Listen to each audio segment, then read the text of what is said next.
Hello everyone, this is Super Comic Girl. I'm back with another video. So I do videos several times a week.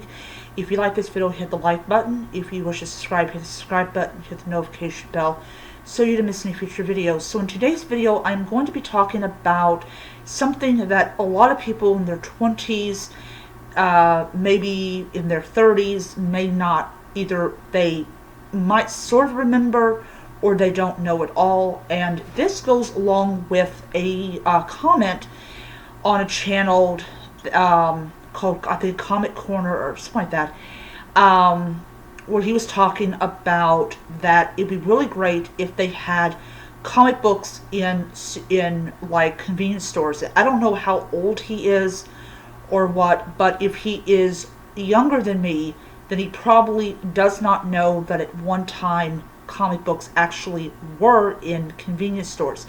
And I was going to do this video some time ago, but I decided to kind of wait, kind of take a little break from doing comic book reviews, and I have done a lot of them, and I think I've done over like 25, 30 comic book reviews, and it's a lot of fun, and I really love doing it.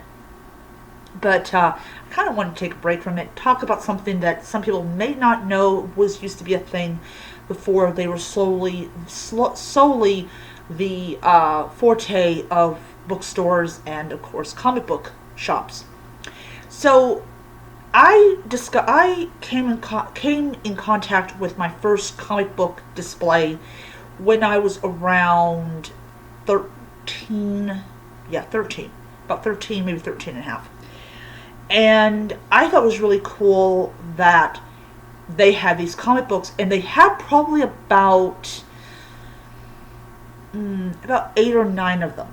And they usually got probably about 4 to 6 or maybe 7 copies per issue. And they always chose characters that were extremely popular with children or with teenagers, especially boys. And this was a long history of children going to their local store, local mom and pop store, and buying a comic book and bringing it home. So I was watching, I would come in and I would spend about $1.75, maybe $2 for a comic. I remember my first comic that I ever bought at the convenience store was Vampirella. My mother read it herself. She loved this character. So I would collect Vampirella comics. I remember when the first issue, non-reprint, of Supergirl came out, and she had like the skateboard over her chest and everything. It was really, really cool. I really liked it. So kids would come in and they would read the comics, but they wouldn't buy them, or they would grab one and they would put their allowance money on the counter. And it was really a really cool time to be a comic book fan and a comic book collector.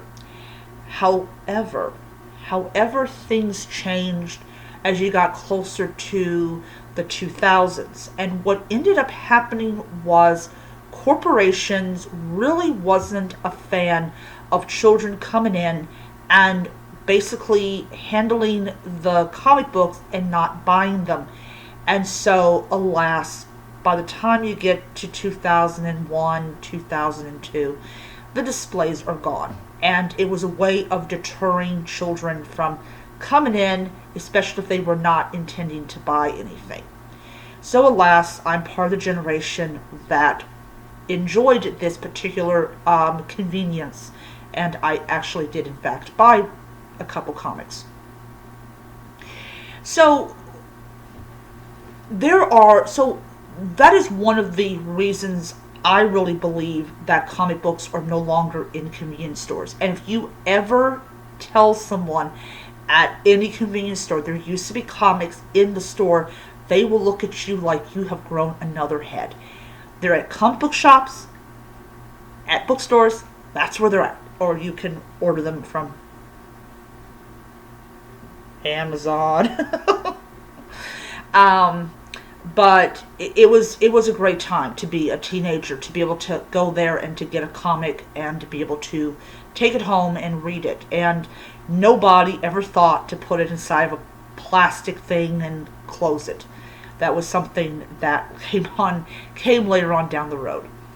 Um, but yeah, so but do I really think that they're missing out on a really good sliver of the population? I really do think they do, especially in places that they don't have comic book shops, especially in like what I would call like the really bad neighborhoods, which is just like the byproduct of so much bullshit that goes on that came into those communities by outside things.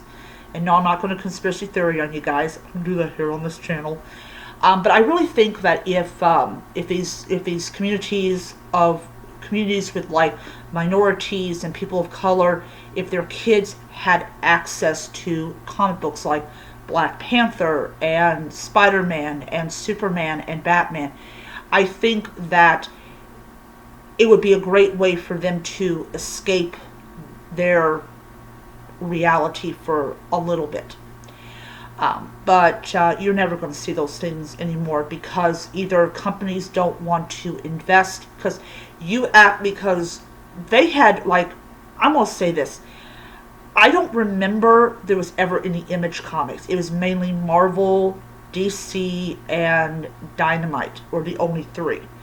Um, but yeah, so you have to buy the thing, and you have to put the comics in there and everything. I was over at Comic Book World, and surprisingly, I found that he actually has the rack that I remember in the early 90s, mid 90s, all the way up till like 2000s.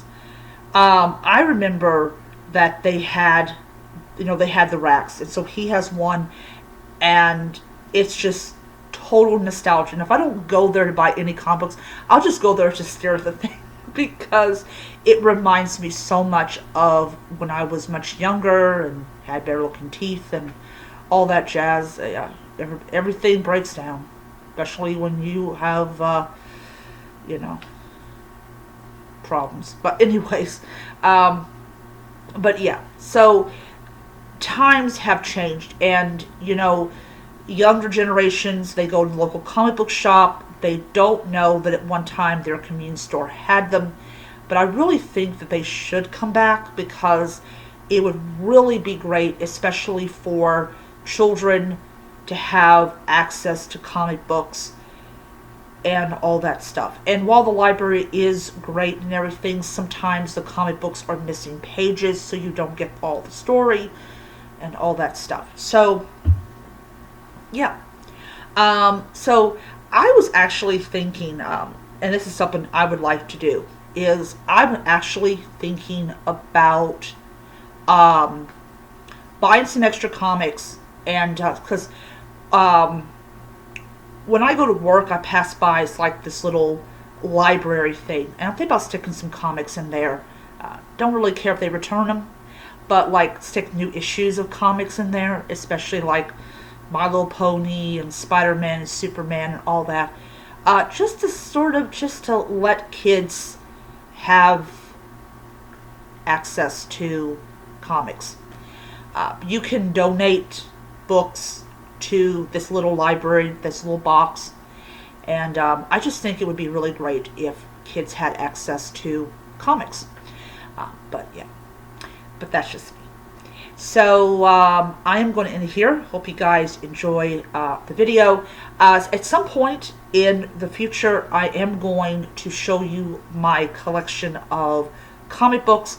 My brother let me have his tote, so I did buy the tote, and I ended up sticking,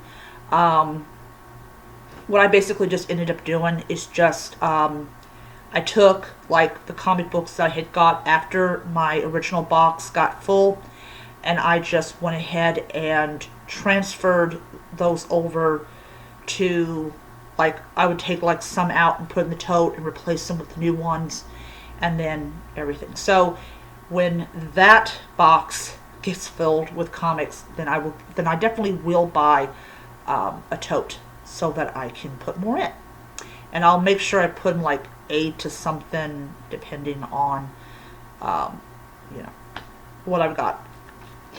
So anyways, so I just thought you guys might want to know a little bit about early 90s and about comic books and where they were mostly found in, which was they weren't in bookstores, comic book shops, and your local convenience store. As far as I know of, only 7-Eleven did it. I don't know if other ones did it, but yeah. So I am going to end it here. Hope you guys enjoyed the video, and until next time, nerds, read on.